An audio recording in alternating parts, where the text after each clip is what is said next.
In January 2025, Los Angeles was torn apart by a devastating wildfire, leaving thousands homeless and claiming dozens of lives.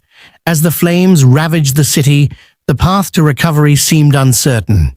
But amidst the chaos, a story of resilience, hope, and community began to unfold.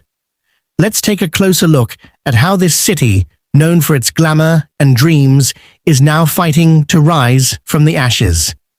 In January 2025, a devastating wildfire struck Los Angeles, spreading quickly across vast areas and causing widespread destruction.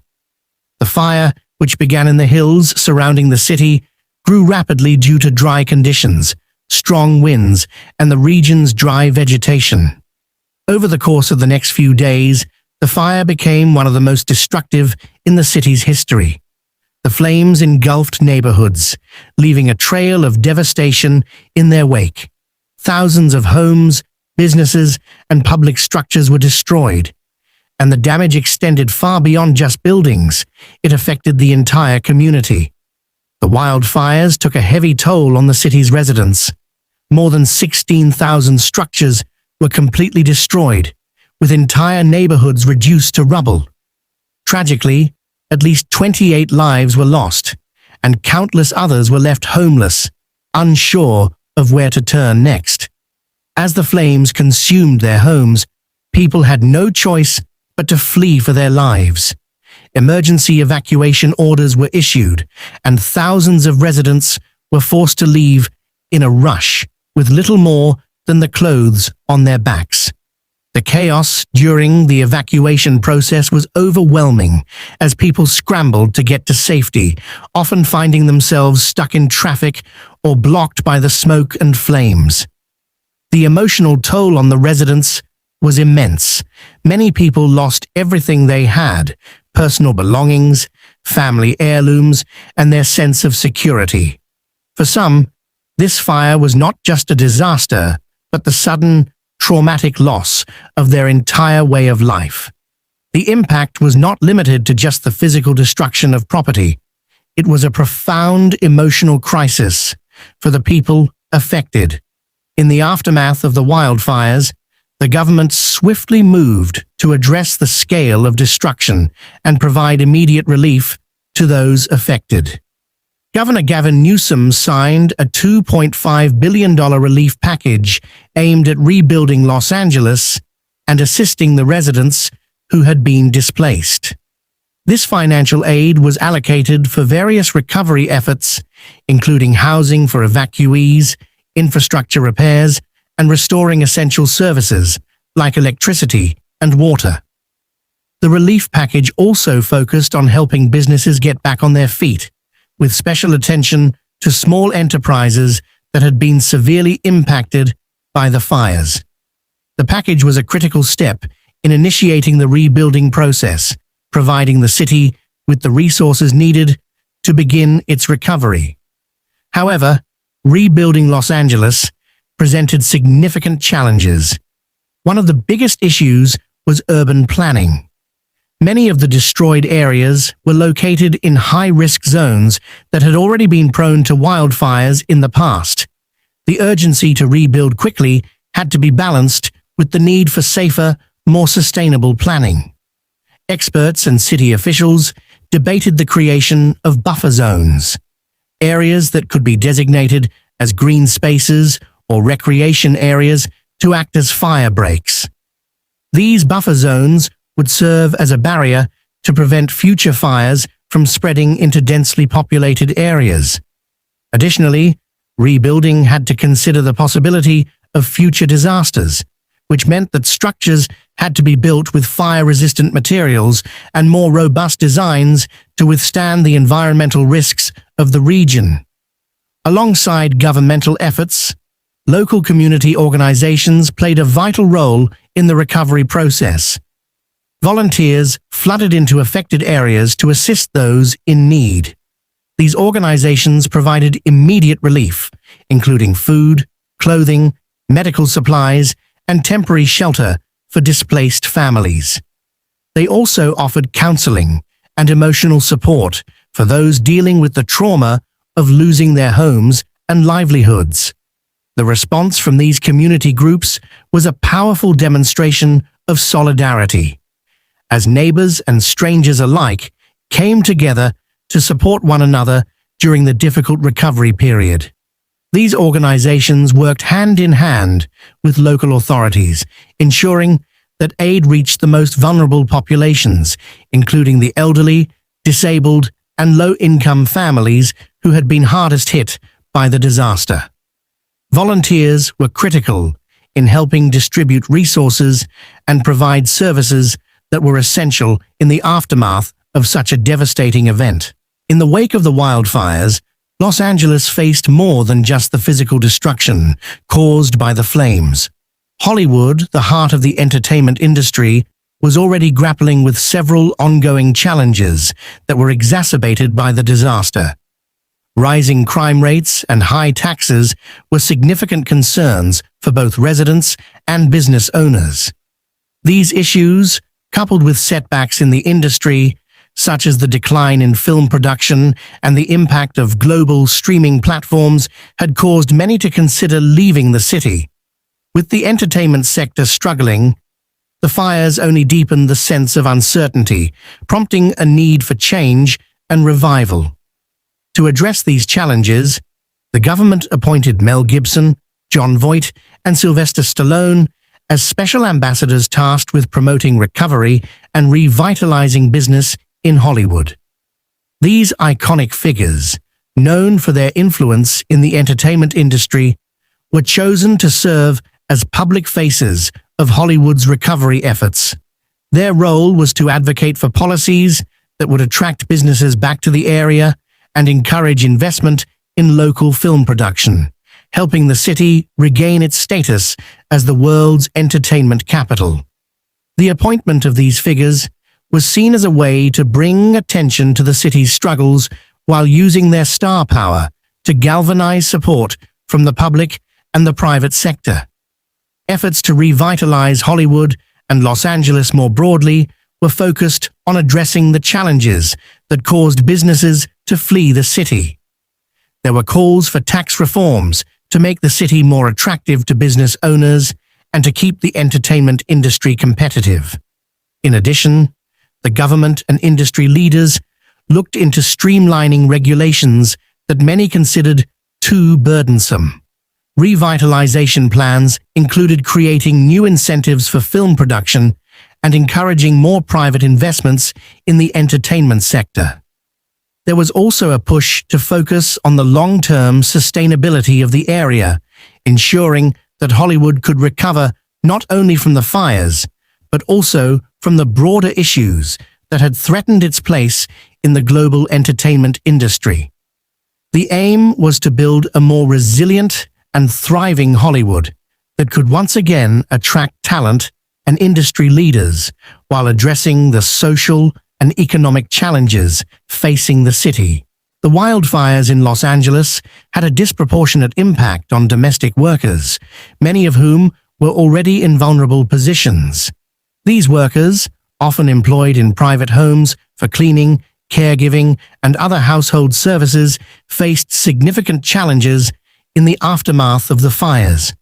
A large number of them lost their homes and livelihoods, as many of the areas hit by the fires were residential neighborhoods where domestic workers were most likely to live. For these workers, the loss was compounded by their inability to access the same level of resources and assistance as other residents, making their recovery even more difficult. Many of them did not have adequate insurance or savings to rebuild their lives, and some faced additional barriers due to their immigration status, which limited their access to government aid. In response to these challenges, various community organizations stepped up to provide support for domestic workers. These groups distributed necessities like food, clothing, and blankets to those in need. Financial aid was also provided to help workers cover immediate expenses, such as temporary housing and transportation. Given that many domestic workers are undocumented, additional efforts were made to ensure they received assistance without fear of being exploited or discriminated against. These organizations worked to educate vulnerable populations about their rights and available resources, helping them navigate the recovery process without falling prey to further exploitation. In addition to immediate relief, there was a concerted effort to focus on long-term support for domestic workers. Health and safety education became a priority, as many of these workers were exposed to dangerous conditions in the aftermath of the fires, including toxic air and physical hazards. The education programs helped workers understand how to protect themselves, especially in cases where they had to return to their employers' homes that had been affected by the fire.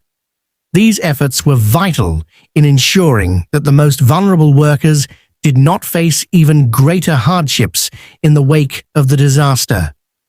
The response from various organizations also highlighted the broader issue of exploitation, advocating for stronger protections for domestic workers and calling for policy changes that would provide better support for these often overlooked members of the workforce. Following the devastation of the wildfires, experts began urging for a shift in urban planning to better prepare for future disasters and reduce the risk of similar events in the future. One of the key recommendations was the conversion of high-risk areas, those most prone to fires, into recreational spaces, parks, or green zones. By doing so, these areas could act as natural fire breaks, reducing the spread of wildfires and providing a safer buffer between residential areas and the wildland. Additionally, urban planners suggested a shift towards more densely populated areas in urban centers, which would reduce the spread of fires and ensure that development occurs in safer zones. This type of planning would also support the creation of more sustainable and resource-efficient cities, while also making it easier to maintain critical infrastructure and provide services during a disaster. At the same time, the long-term environmental challenges presented by the fires required careful attention. The fires had a significant impact on the local ecosystem, including wildlife habitats, air quality, and soil health. The destruction of vegetation and the scorching of the land left large areas vulnerable to erosion, which could lead to further damage during rainstorms and floods. Experts were particularly concerned about the release of pollutants into the air and water, as well as the loss of biodiversity in the region. Addressing these long-term effects would involve large-scale restoration efforts, including replanting trees and vegetation, rebuilding wildlife corridors, and restoring soil health to prevent further environmental degradation. In addition to environmental restoration, planning for future disasters was crucial. Experts emphasized the need for better preparedness, including improved infrastructure, early warning systems, and firefighting technology. They also called for policies that would encourage fire-resistant construction and materials, making it easier for communities to recover more quickly after disasters. In the long term, the focus was on creating a more resilient Los Angeles, capable of withstanding future wildfires and reducing the overall risk posed by climate change and urban sprawl. These efforts would require collaboration between local governments, environmental groups, and residents to ensure a balanced approach that prioritizes both safety and sustainability. The road ahead for Los Angeles is long and challenging, but it is not without hope. The wildfires of January 2025 left a devastating mark on the city, but the efforts to rebuild are already underway. The recovery process will take time, requiring a combined effort from all sectors of society: government agencies, local organizations, businesses, and residents. Each group has a critical role to play in restoring the city, from the immediate task of providing relief to the long-term work of rebuilding infrastructure, homes, and lives. As Los Angeles moves forward, it will be essential to focus on collaboration and unity to ensure that the recovery is not just swift, but also effective and inclusive. Rebuilding Los Angeles will need to prioritize sustainability and equity. As the city recovers, it is vital to consider the future, both in terms of resilience to future disasters and the fair distribution of resources and opportunities. Rebuilding with sustainability in mind means creating a city that can withstand future wildfires and other natural disasters, ensuring the safety of residents while protecting the environment. At the same time, equity must be a key consideration, ensuring that all communities, especially those who were disproportionately affected, have access to the support and resources they need to recover and thrive. This includes addressing the needs of vulnerable populations like domestic workers, low-income families, and those with limited access to resources. The future of Los Angeles can be one where recovery leads to lasting transformation.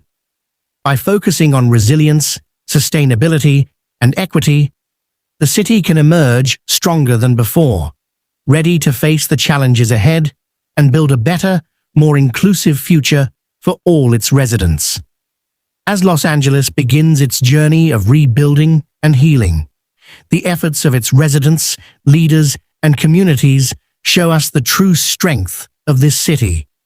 From the devastation to the recovery, it's clear that this is just the beginning of a long road ahead. If you found this story of resilience inspiring, don't forget to like, share, and subscribe to History Box for more in-depth looks at history, recovery, and the people shaping our world. You can also check out our History Box to dive deeper into similar stories of change and courage. Thank you for watching, and stay tuned for more.